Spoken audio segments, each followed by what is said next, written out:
Hello, I am Zoë Martlew. Welcome to fabulous Omicron Free Hall number 2 at King's Place in London. Administrative HQ of London Sinfonietta, who warmly welcome you to this very special live event. You are going to be treated to an exclusive backstage peek at the ensemble's fantastic array of upcoming live concerts, digital releases, boundary-breaking creative projects with schools and communities, podcasts, you name it. So pop your feet up, pour yourself a glass of something nice, and because you are going to be hearing from a scintillating lineup of composers and artists, some of them warming up in the green room jacuzzi as we speak. So we have our roster of artists, including the pioneering computer musician and scholar, the American composer George Lewis, multi-award-winning jazz performer and composer Cassie Kinoshi, the explosively talented improviser-composer Alex Paxton, alongside a host of hot new talent. Plus, you will be treated to a very special live performance at the end of the show. Oh, and stay tuned for an interview I made earlier with the living legend that is Steve Reich. Okay, so as always, London Sinfonietta is super grateful to the Arts Council of GB for its continuing invaluable investment in the ensemble, and to the trusts, sponsors and individuals who continues to support its work, and to you lot at home for tuning in. It's wonderful that you're here. Now, if you haven't already, please subscribe, hit the like button, you know, that little bell icon, and then you will be the first to know of the new releases of upcoming films, podcasts, events, concerts, and you can also pop along to the London Sinfonietta website, londonsinfonietta.org.uk. There's a lot of very cool stuff on there, and you can also find out how you can become involved in the ensemble. So, to kick things off, we have right here in the studio composers Alicia Jane Turner and Luke Lewis, both current participants in Sinfonietta's fantastic Writing the Future programme, which supports music creators through the process of making new work with the ensemble. And the works they've made on the scheme are being premiered this very Sunday, the 6th of Feb, at Purcell Room, South Bank Centre. Note, no definite article in that sentence. So Luke is a composer, arranger and conductor, both instrumental and electronic. His music has been performed internationally by world-class ensembles. As an arranger and orchestrator in the pop world, he's worked with an impressive array of artists in collaboration with everything from bespoke chamber ensembles to the BBC Phil and the LSO. And he's currently stipendiary lecturer in music at New College, Oxford University, and associate lecturer at Oxford Brookes University. And Alicia Jane Turner is a composer, sound designer and performance artist whose work spans contemporary theatre, live art and new classical music, performed internationally as well as here in the UK.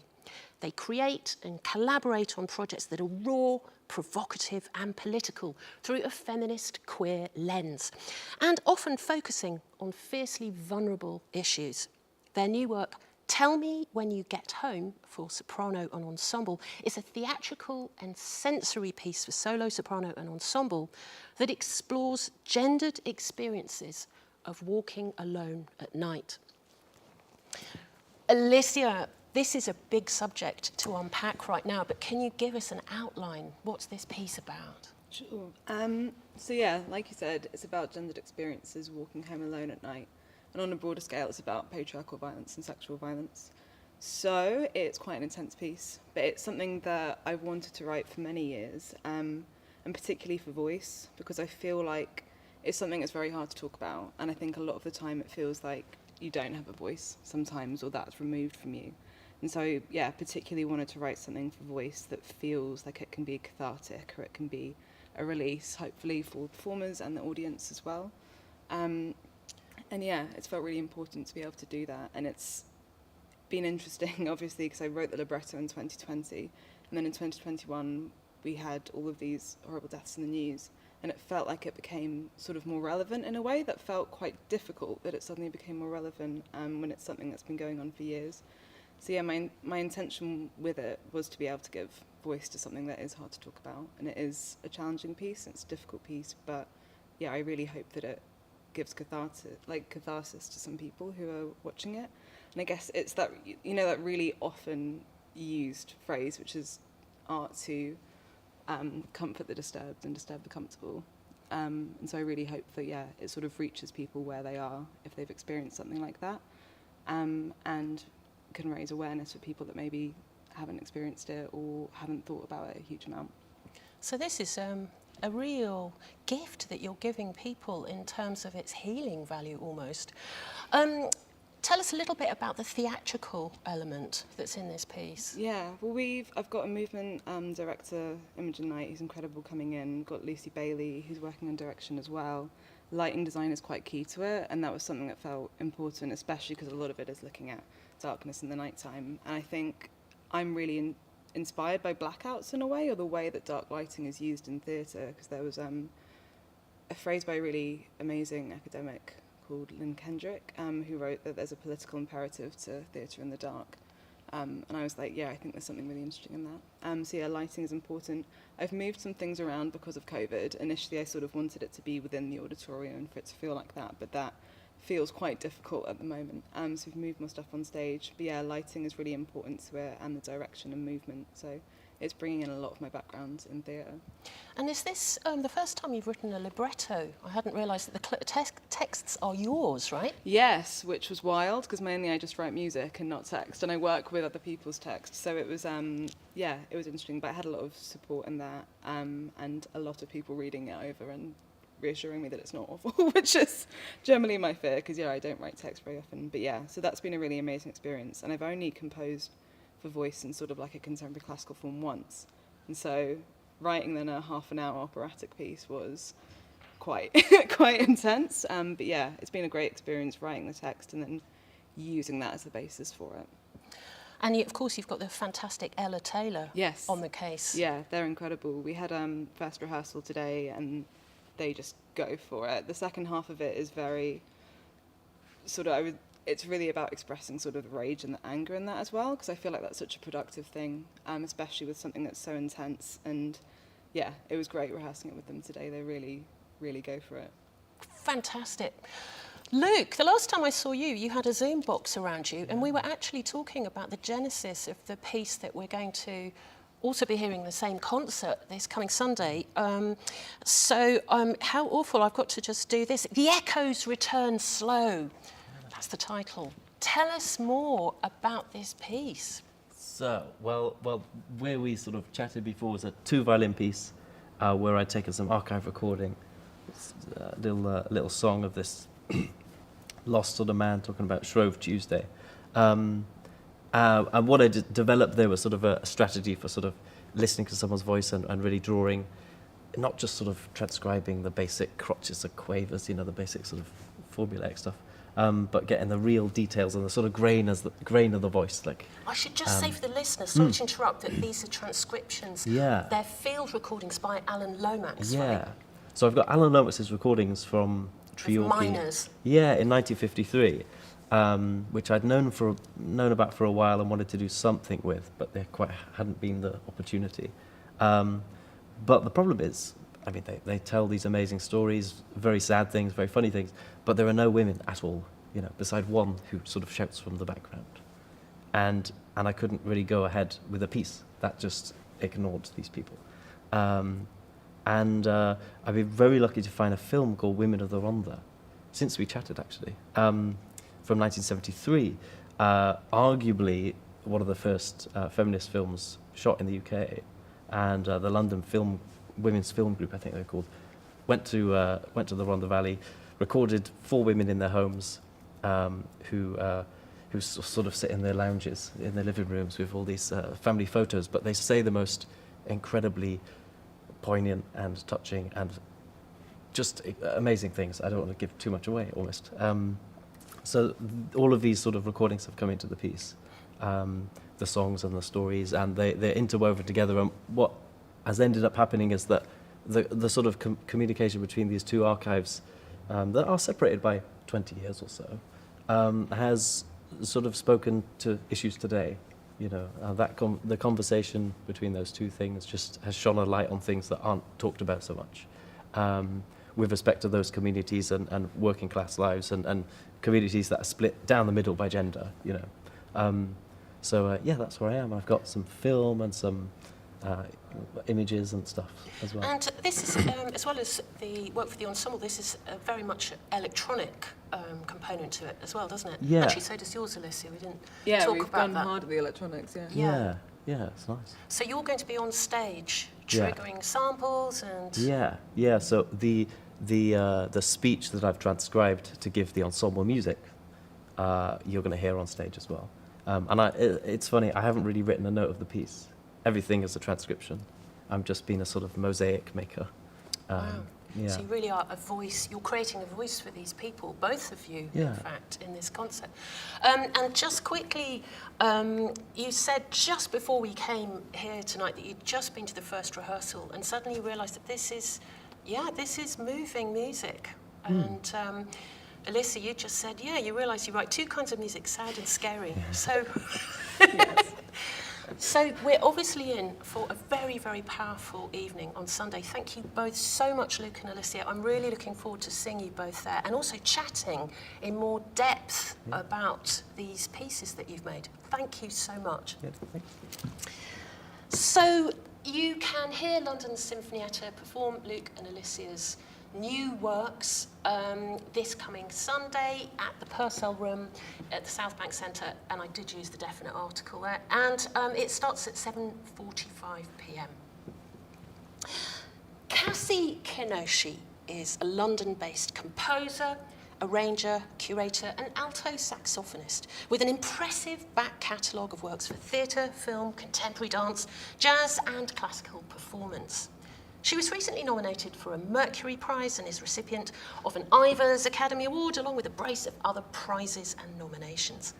As a performing artist, she plays and writes with her big band Seed alongside bands Kokoroko and Narija, and is also in great demand as speaker, educator, workshop leader, panel discussionist and general all-round force of light for music, community and positive change. Her piece, Solaristic Precepts for London Sinfonietta, her first for the ensemble, premiered back in November last year, along with 3 other commissions from stars of the jazz scene at the EFG London Jazz Festival. The piece is inspired by the philosophy of the legendary American experimental musician, poet and thinker Sun Ra, whose vision of progress was of a future inspired by Black American culture that would be as glorious in its own way as the one promised by the technological advances of the then segregated American society.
London Sinfonietta performing Solaristic Precepts by Cassie Kinoshi with Elliot Galvin on piano and the fabulous Jeffrey Patterson on conducting, to use some jazz terminology.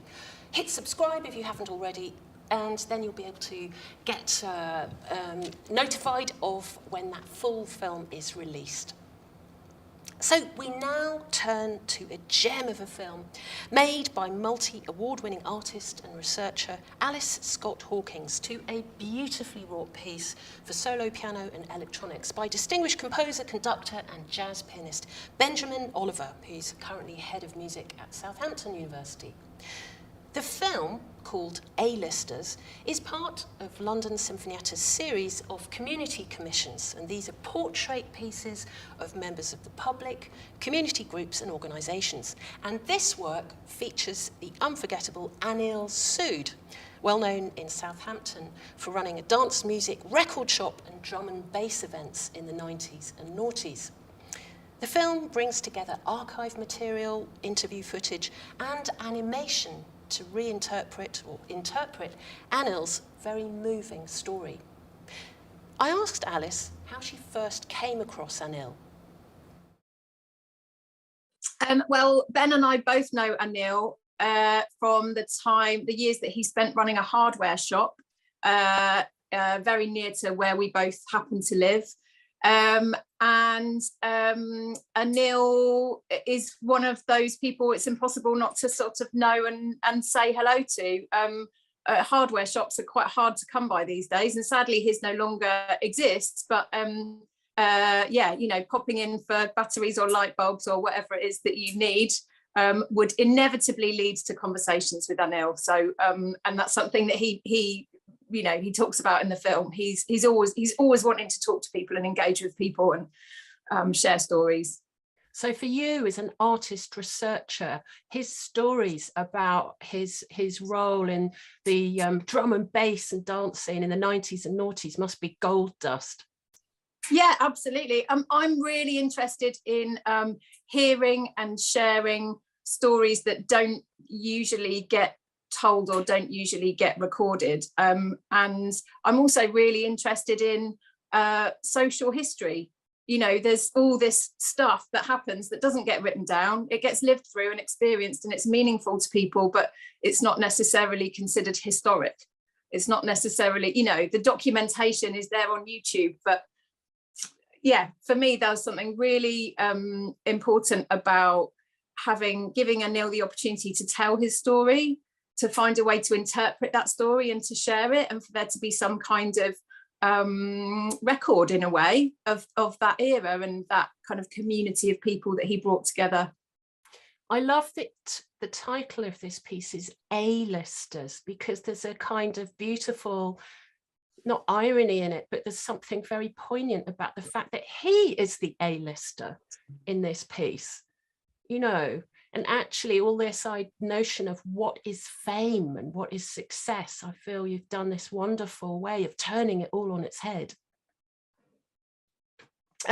So Ben, I mean, I don't even know where to start with how you've managed to do this virtuoso job of creating this intricate and truly beautiful score to sync up with this film. So obviously you've drawn upon ideas of 90s dance, you've got drum loops in there, you've used speech patterns, and also your gorgeous expensive jazz chords, which is in your DNA. Tell us a little bit about how you approached this musically.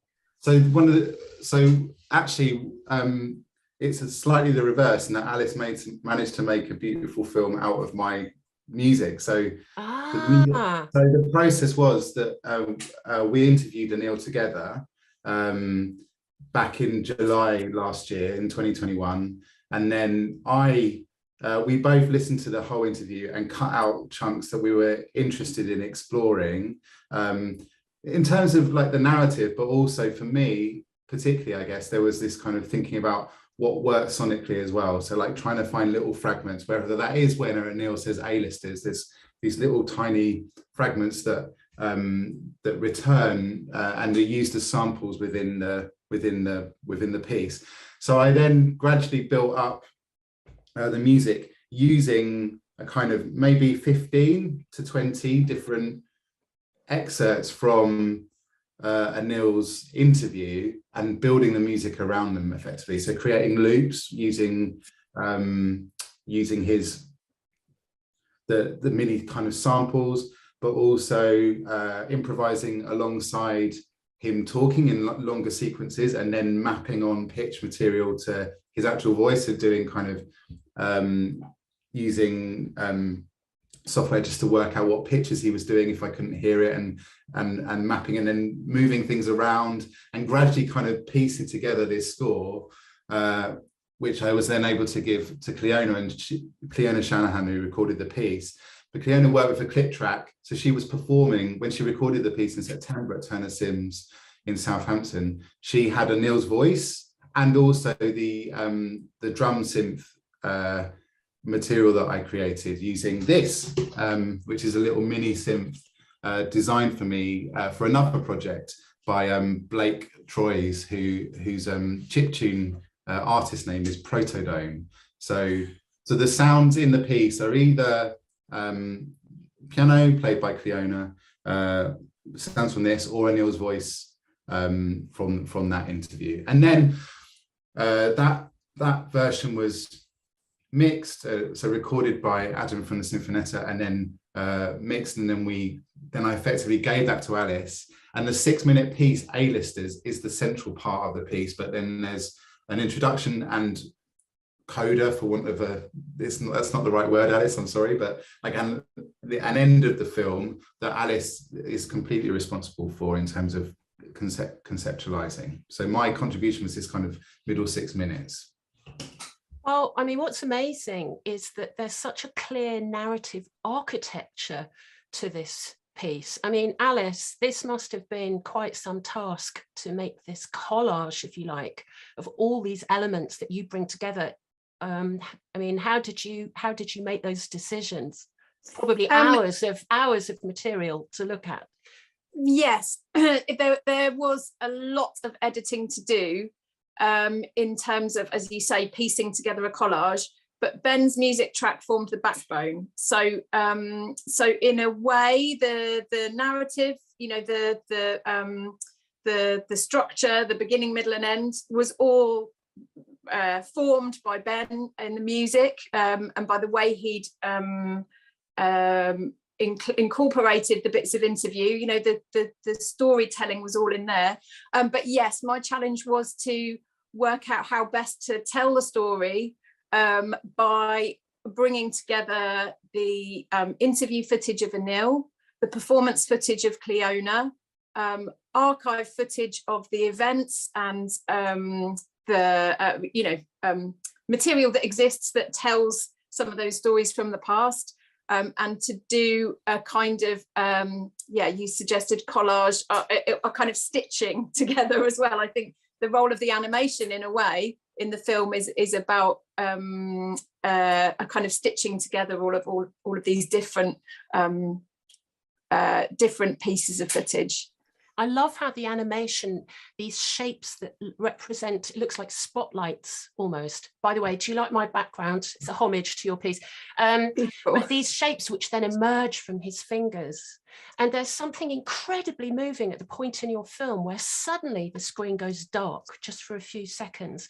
And Anil's story is almost every man's story, this journey of success and suffering and then redemption through community. And there feels like this very poignant moment that you both have somehow created together, where you just hear the sounds, these simple, beautiful chords that Ben has made. I mean, while you were making the film, it feels like you have such compassion for his story. Well, thank you. That sounds very grand. But yeah, I think it's certainly what I feel excited about and motivated by storytelling, lived experience, and sort of believing that by hearing each other's stories, we understand each other better and you know, can make the world a better place.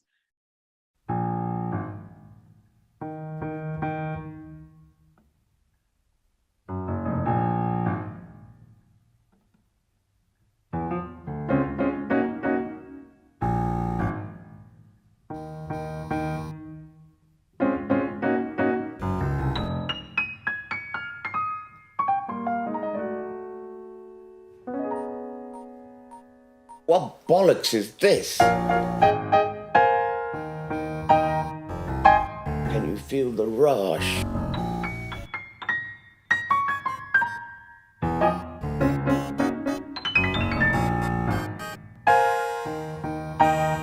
Acid house. Fucking hell, man, I'm tripping.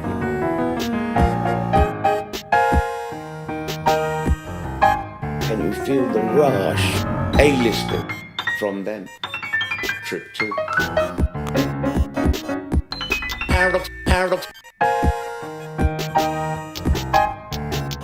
The Lord Mayor and the Ladyness opened a raid.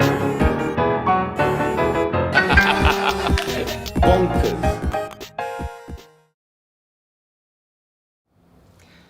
There is a truly unmissable concert coming up on the 31st of March with the tangy title Tapestries at Queen Elizabeth Hall, South Bank Centre, featuring brand new works by two fierce composers who also happen to be, or have been, improvising trombonists.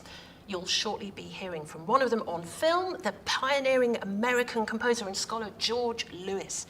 And the other is here with me right now. His music has been described as uniquely and audaciously manic. Call an ambulance. It's like being tied down and tickled ruthlessly by a gang of nerds.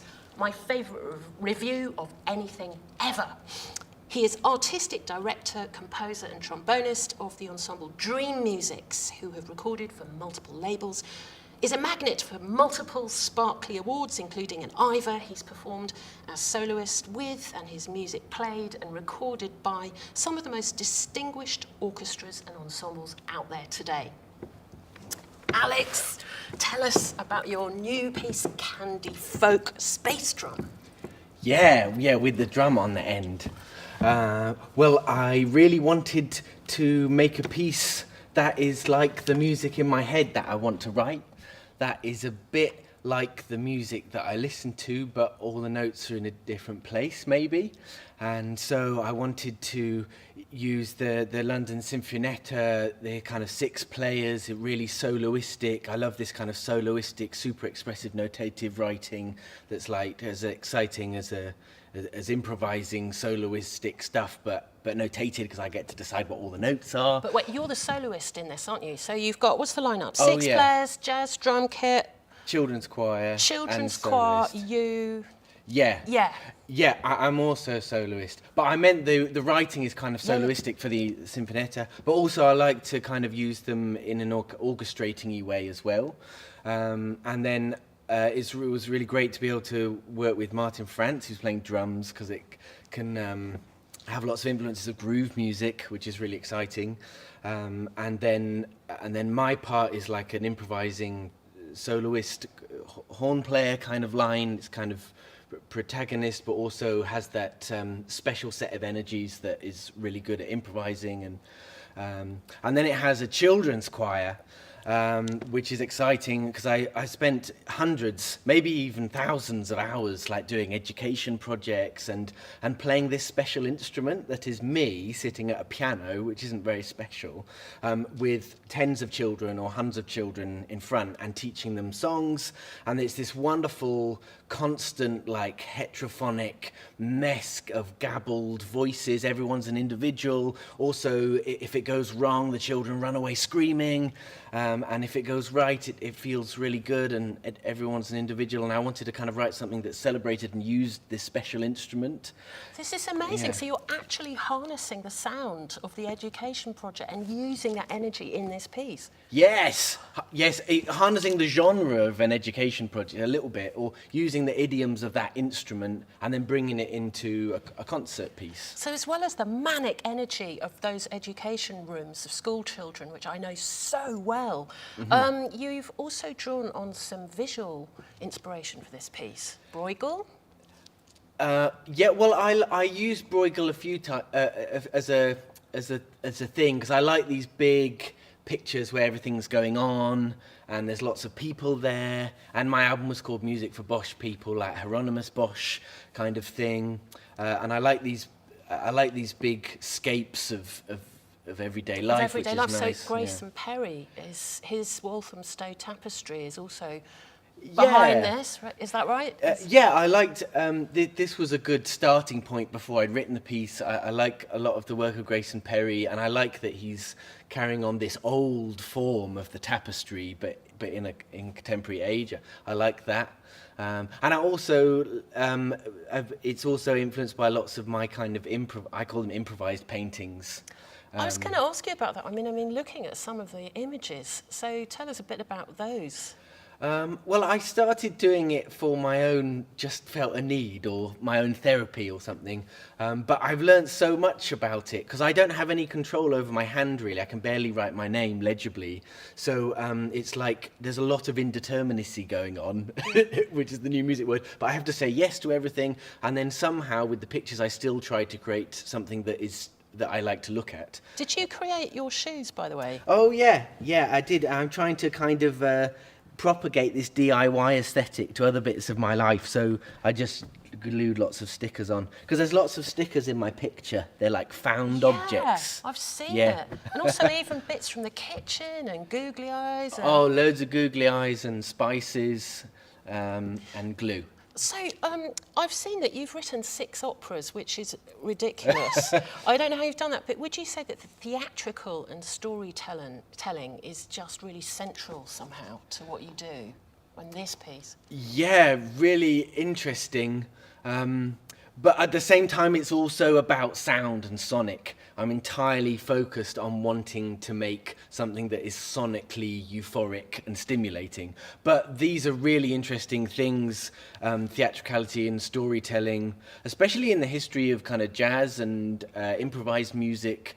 People talk about, you know, a jazz solo, people talk about storytelling. Jazz musicians talk about storytelling a lot, even though they're often in song form and telling a melody or something.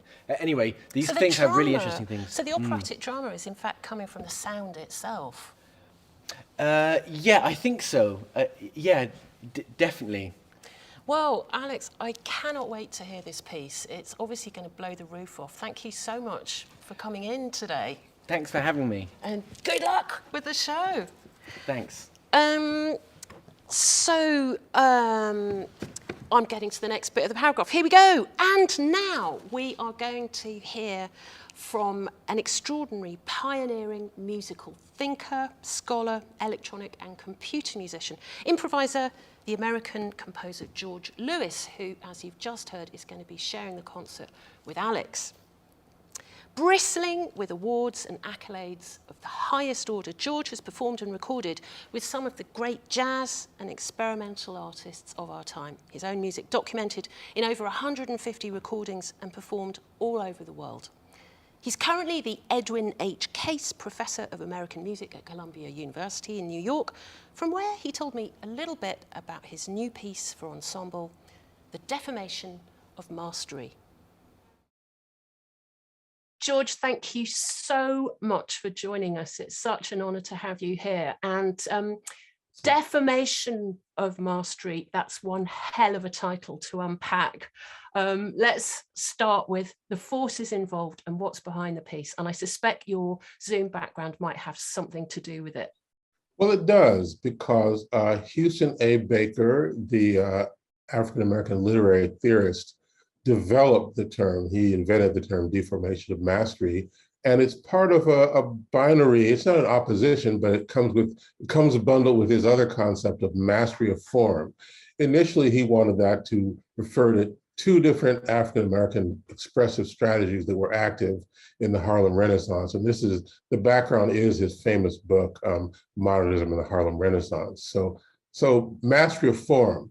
I'm going to give a thumbnail sketch of this. The basic idea is it's a strategy of creation of work that is designed to kind of meld fully with the tradition, to get your voice out there. It's kind of he calls it a cryptic strategy, like the Bourne Identity or James Bond or somebody. Now, when something is considered mastery of form, it performs a certain form so well that it can kind of blend in. But in Baker's words, it's a cryptic blending, and it conceals, it disguises. He says it floats like a trickster trickster butterfly in order to sting like a bee. That's what he said. Now, And then there's deformation of mastery. That's a disruption, pushing against destruction power, refusing accommodation. I mean, I thought about Derek Bailey, for instance. So it's not just for African Americans, you know. I mean, so my example, and I'm thinking here of Ryan Mahoney's article on Julius Eastman's performance of the Cage songbooks, which enraged John Cage. And so this is, for me, Eastman was performing deformation of mastery, and the idea of distinguishing rather than the earlier sort of, you know, the earlier kind of strategy of like, you know, not admitting that you're gay and sort of being closeted. But instead of that, Eastman is coming right out there, and Baker says this is a form of securing territorial advantage. You distinguish, you don't conceal. So for Eastman to do this and to just, it's a sort of a, you know, it's kind of a post-Stonewall queer aesthetic. So I'm thinking about all these things in terms of the way the piece Deformation of Mastery operates. Should I go on, Zoe? Can I say more about it? Please do. It's fascinating. Well, in an earlier piece, The Will to Adorn from 2011, which was actually performed in the UK by the Philharmonia Orchestra. Clement Power was masterful in doing this, and Julian Anderson set it all up. It was great.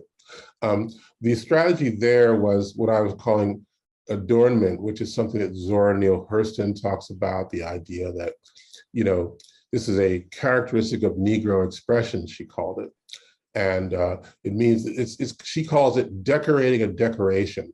So you start with something, it's like you found, for example, and she talks about these rural Black homes in Mobile, Alabama, where you always find these altar-like structures, or they'll have a separate room set up, which is very ornate and elaborate.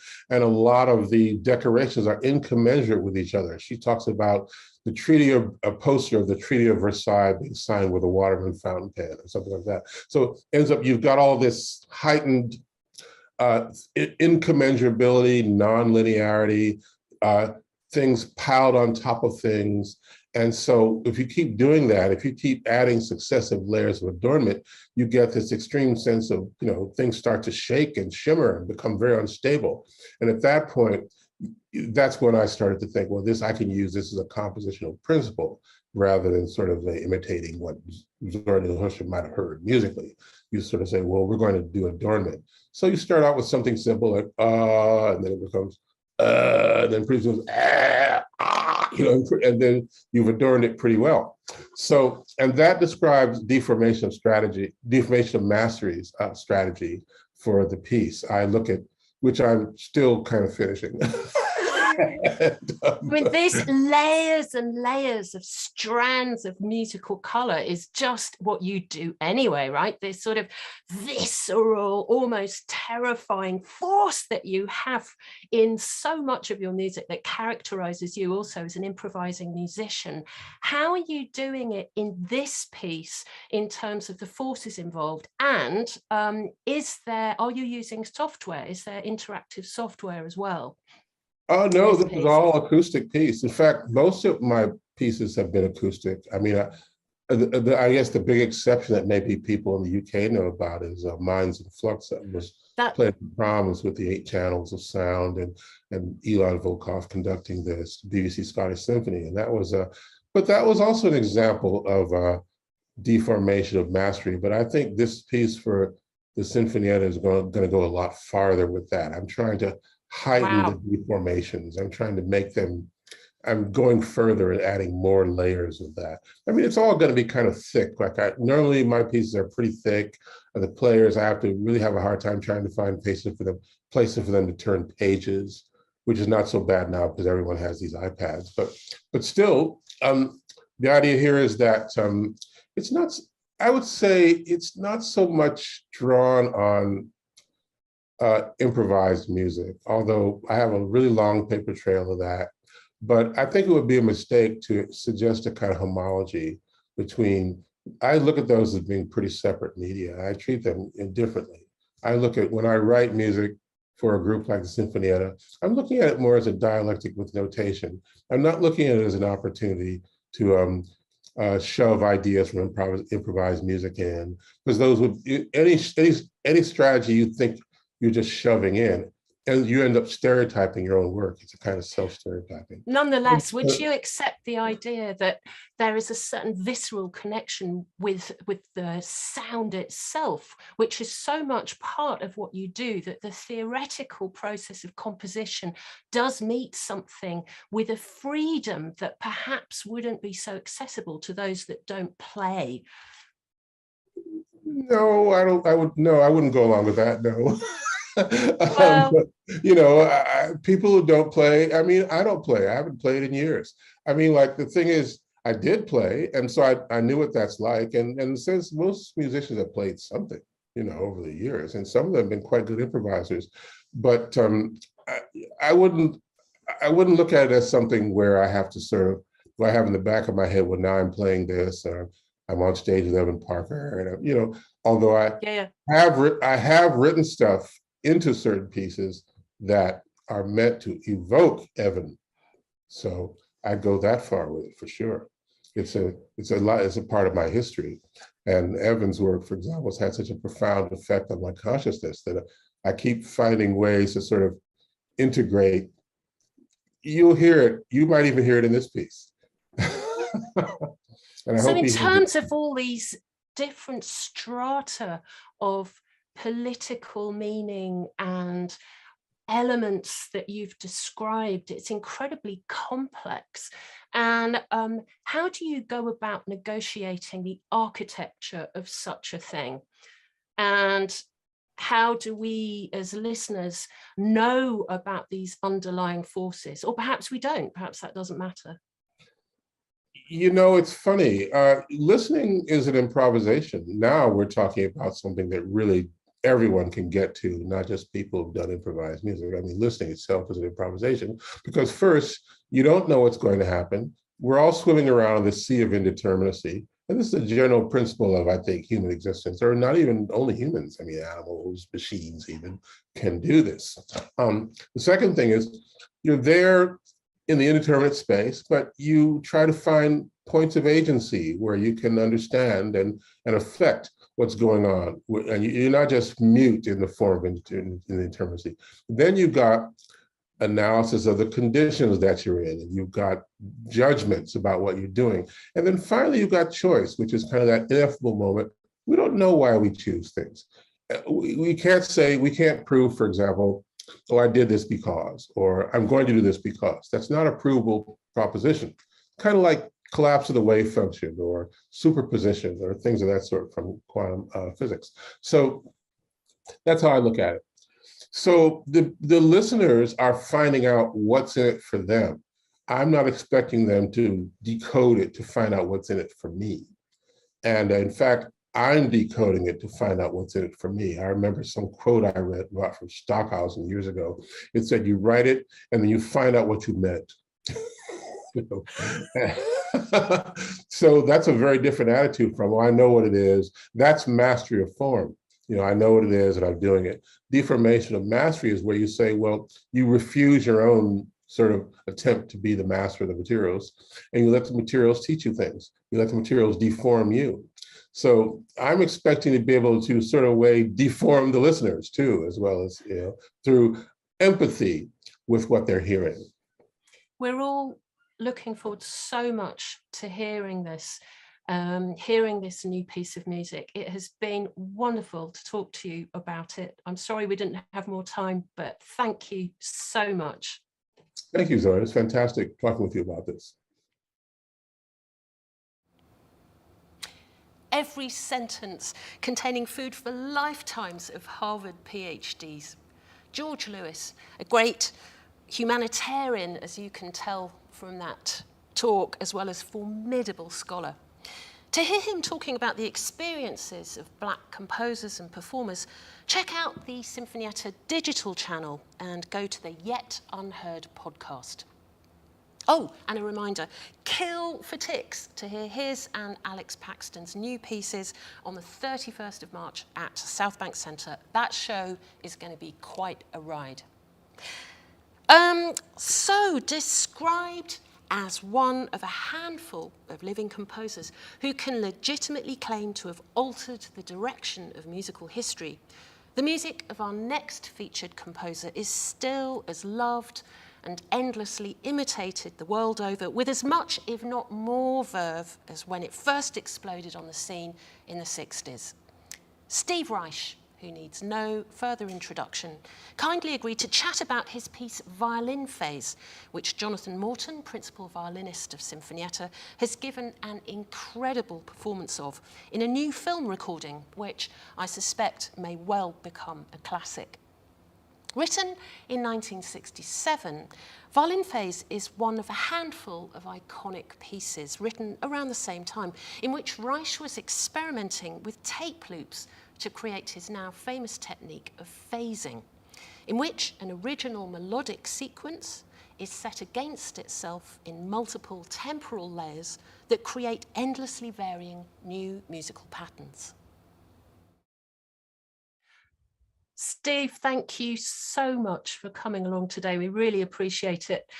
So, first question is, if someone had asked you back in '67, when you wrote this particular piece we're going to be talking about, Violin Phase, and had told you people would still be asking you about it in 2022, what would you have said? That's good news. Thanks a lot. Sure. And so do you miss the hands-on experience of tape loops, all those razors and splicing tape? No way. Absolutely. As a matter of fact, the whole impetus to do first piano phases and violin phases, enough with the tape already. Let's see what we can do with live human beings. There's a certain school of Steve Reich purists out there who say that because of the very specific instructions for the performer in this piece, creating their own tape loops, that there's somehow an energetic difference in the quality of the finished result. But clearly that doesn't bother you at all. Not at all. Fantastic.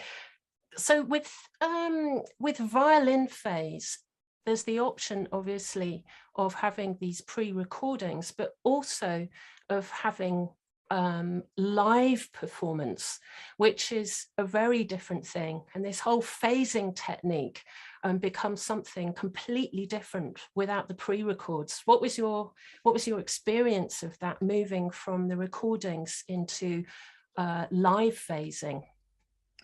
Well, my experience was primarily with piano phase, where I was doing the phasing. And it's quite an experience. When you're playing with another pianist, and there's the way it worked is that it was Arthur Murphy originally, was a friend from Juilliard. He would stay still, and I would gradually move ahead. And at a certain point, you wonder, are these my hands? You really just become totally involved in listening and going into that sound to sort of gradually move it ahead. Now, on violin phase, I would say it's even more difficult because you have rests. In piano phase, it's continuous eighth notes, and there are no rests, and it makes it easier, given a difficult situation, to just sort of gradually increase your tempo. When you've got to do that and also have rests, it's a very, I think, much more difficult. I didn't experience that, but I saw a number of good violinists. Paul Zukovsky was one of the first to do that. But this particular performance, Jonathan Morton did just an amazing job. I mean, on the one hand, his musical interpretation, which is always a reality, of the basic pattern, it was just musical, easy, just like, it's as if it just, he saw it, he played it, that was it. And that's the impression he gave. And then the actual phasing, again, it seemed really easy for him, and it wasn't a tortured, difficult experience at all. And he didn't make a big deal out of it either. So the theatrical quality, which arises from the video, and the fact that you see him and you see his brothers, i.e. clones of himself made electronically, amusing, delightful, and extraordinarily well done musically. So I would say in my limited experience, the piece is not done, that often nowadays.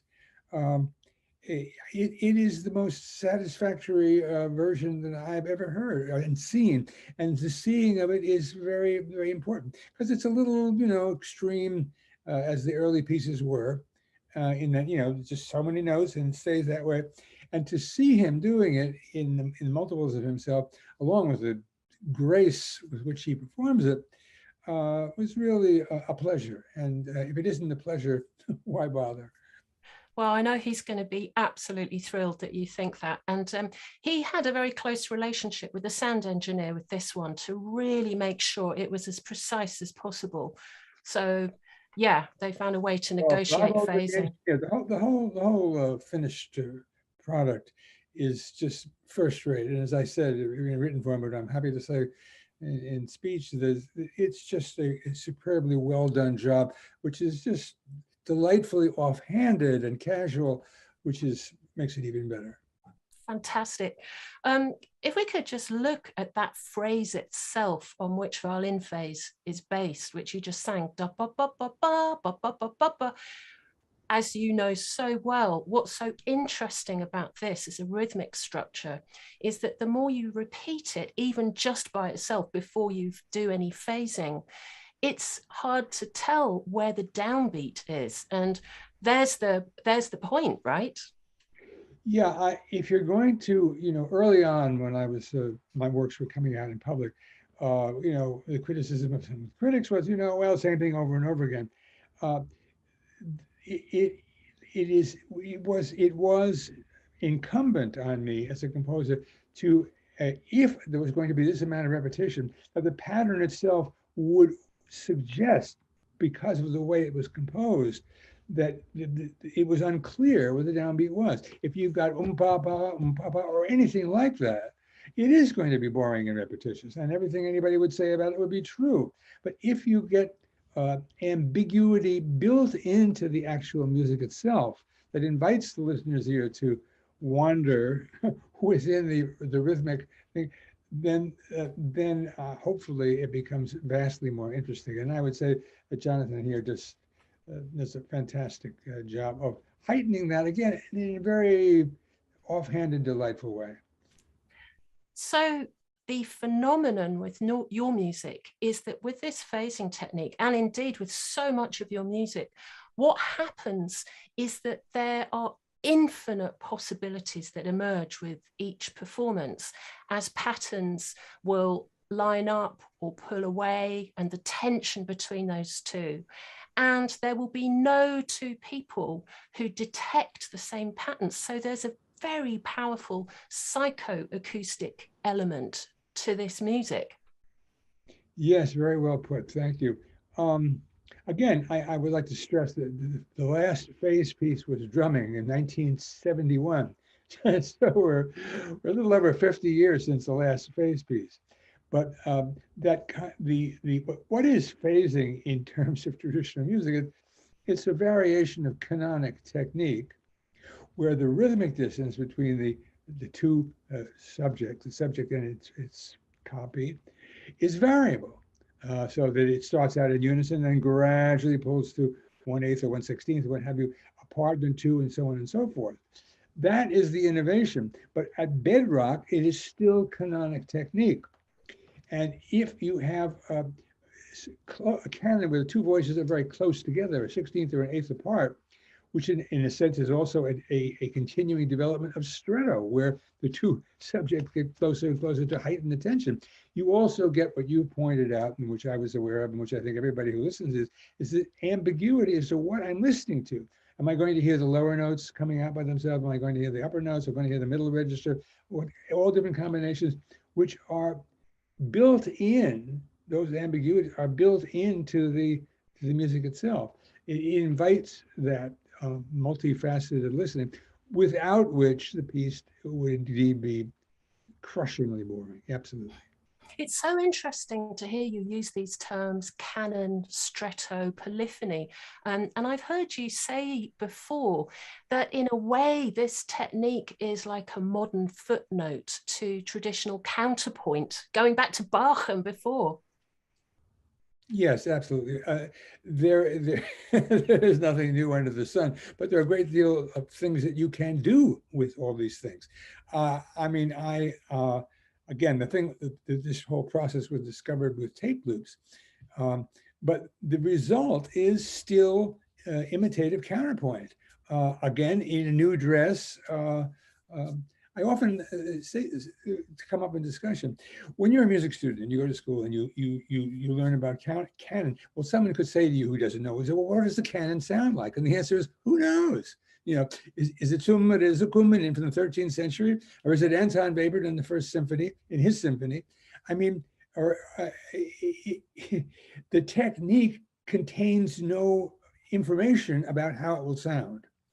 It's simply something against itself at a certain rhythmic separation. And that's really it. So these techniques, which I would add, largely come out of what we consider the medieval period, isorhythms, etc., are basically techniques which are incredibly open-ended. And that's why perhaps there's been Richard Maxwell Davies, Arvo Pärt, myself, increasing interest in the 20th century in going back to them, just because they've always been here and they always open up with other possibilities of adaptation. Perhaps that very DNA of multi-layered music is what makes your music have such enduring appeal. And also following on from this idea of a psychoacoustic dimension to your music, what I have observed, and everybody knows, is that listening to your music, and these phasing pieces in particular, often induces something you could almost liken to a trance state. I mean, I'm sure you weren't setting out to do that at the time, but would you accept that actually there is something, there's something of a different state of consciousness that can happen when listening with this kind of way to your music? Well, yes, one thing a composer has absolutely no control over is how the audience will react. And when they try that, they're out of gas. They're going to come to a complete halt. But for myself, I mean, again, when I was performing piano phase, which I found very challenging and more difficult as I got older, actually, is that the last thing in the world I wanted to do was go into a trance. I've got to stay supremely conscious. Yeah, this is strictly, I'm talking about the audience, not the performers. Right, you are. Yeah, but I noticed it even in very recent performances. I could see the audience just moving into these states of almost ecstasy, and it made me think that when you first started these techniques back in the 60s, there was a lot of new musical ideas in the air from all over the world. Ravi Shankar, he was around, Indian, African, Balinese music, and all this music in the air, which you obviously absorbed, that was to do with long plateaus of harmonic stasis, but repetition in various ways. Certainly, that is absolutely true. That was what was going on. World music was just coming to consciousness in the West on a wide, and perhaps the most important aspect of it was that people were, Western musicians, Western composers, learning how to play it, to play Indian music, to play, in my case, some African music and some Balinese music, and that kind of experience, as you know, as a performer, stays with you, and you don't have to. It actually is best just you do it, lay it aside, go back to what you're doing, and whatever influence will come unrequested, unbeckoned. It's just simply some things that will affect you because you've gone through that physical and musical experience. So that was certainly the case for me, and I think for other composers in my generation. Yes, you're absolutely right. Steve, it is such an honor to speak to you. We are all just so happy that you are still writing, and we can't wait to hear the next piece. Thank you so much. Thank you so much. It's been a pleasure talking to you.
Jonathan Morton, performing Violin Phase by Steve Reich.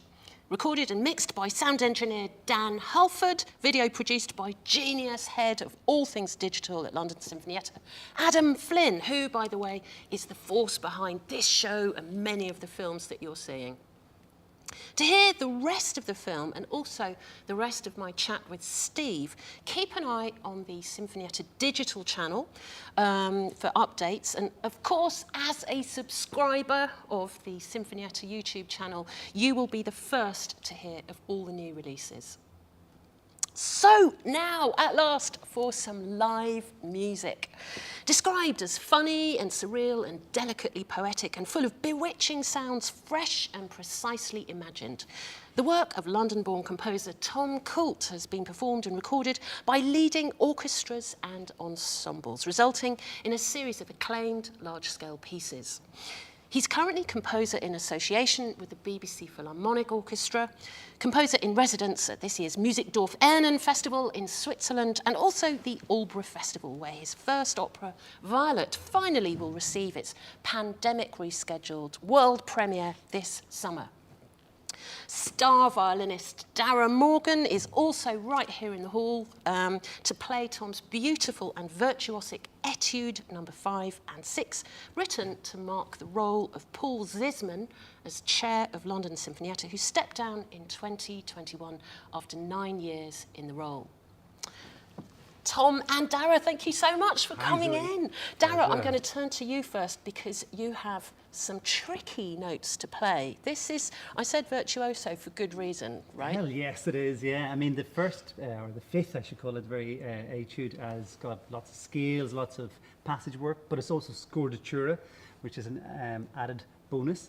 And then the sixth Etude is really poignant, actually. It, I think, Tom, I don't know if you'd agree with me or not, but like I think it harks back even to Bach, and Tom has got this inner musical line going on it, so it's really, really special music piece. So scordatura, just for those that don't know, is retuning the strings. So how does this work for you when you're playing with it? Are you always having to, I mean, the strings work in slightly different ways, don't they, when you change the tension? Yeah, exactly. So, for instance, in this, the bottom string is tuned down to an F. So yes, we're heading into viola clef for the first time ever as a violinist, but it changes the harmonic series and how the violin resonates. And of course, I need to bring two fiddles because I can't tune quickly between them. Ah, so you brought two violins today? Yeah. And yes, you've got to remember which is which, right? Otherwise... Richard Duke, London, mid-18th century, he's got the scordatura tuning today. Yeah. Love it. Giuseppe Rocca gets it straight. Oh, I love it. Darragh, you know what? I'm going to let you go now and get set up and make sure you've got the right fiddles.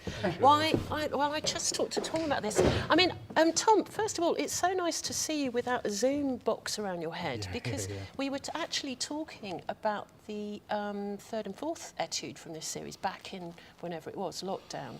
And there's this sense that these pieces you've written, I think you've said yourself, they're not just for the instrument, they're about the instrument in some way. Yeah, they are. I mean, so I grew up as a violinist, so like it's my first language, I guess. But I don't play the violin very often. If I'm writing a violin etude, which I do occasionally, then I do get it out. And I've written them in pairs so far. So I wrote a pair that were for my partner, Sarah Hill, when we were both at university, and then I wrote another pair for the Sinfonietta about 7 years ago now, and then I wrote these two again for the Sinfonietta. So they've come in pairs, and one of them always tends to be something that is specifically violin-y. So one of them is sort of notey, so like about coming up with interesting notes as far as I can manage it. But then one of each pair, there's always a thing that is so violin-y that's to do with like how the fingers work, how the strings work. And so the first number one is about glissando and is about sort of, you can do glissando in opposite directions and so on. then the fourth one in the second pair is about you can get 3 notes very quietly together if you use a sort of special secret That's the one magic. I've heard, which is incredibly magic circle difficult. technique. Yeah, it's sustaining 3 strings at once. Yeah. Yeah. And then the in this pair, the violin-y one, I realised that I'm no violinist, compared to a proper violinist, but I can play a downwards G major scale really quickly, right? And most violinists can. And I get a C major scale on a cello, especially downwards. You can just go. It's really, it fits under the hand really neatly. And there were 2 open strings there, and then I thought, okay, so what happens if you sort of move your fingers up and just keep doing the pattern, but keep those open strings like sort of blinking eyes, that they stay there, but your fingers move up, and so that was the sort of idea for this, number 5.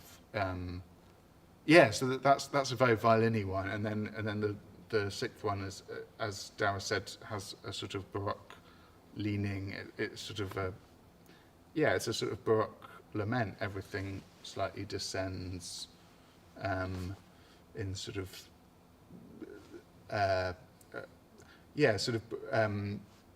Baroque suspensions and things like that.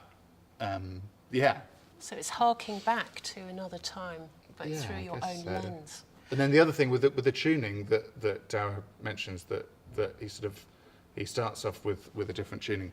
The reason for that partly is that because I ended the Etude number 4, which I wrote about 7 years ago. That ended in a certain tuning, and so for this one it was a bit like there was a sort of cliffhanger, and I needed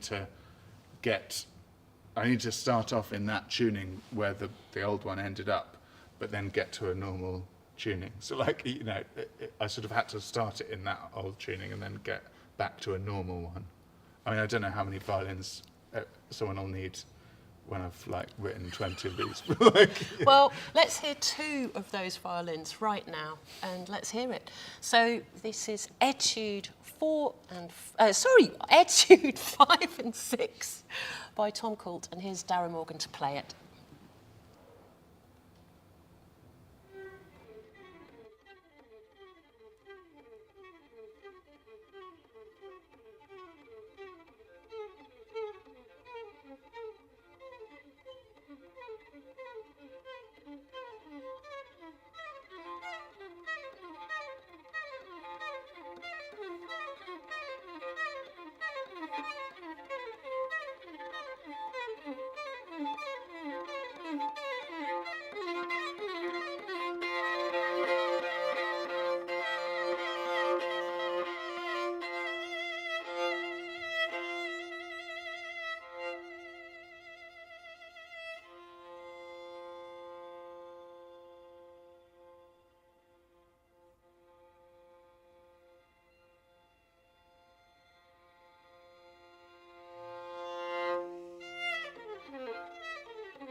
those beautiful Etudes 5 and 6 by Tom Coult, bringing us to the end of the show today. Huge thanks to all of our guests, to the fantastic world-class players of London Sinfonietta, to all those that support them, and most of all to you, the audience. Thank you so much for tuning in. Thank you and good night from all of us here at King's Place.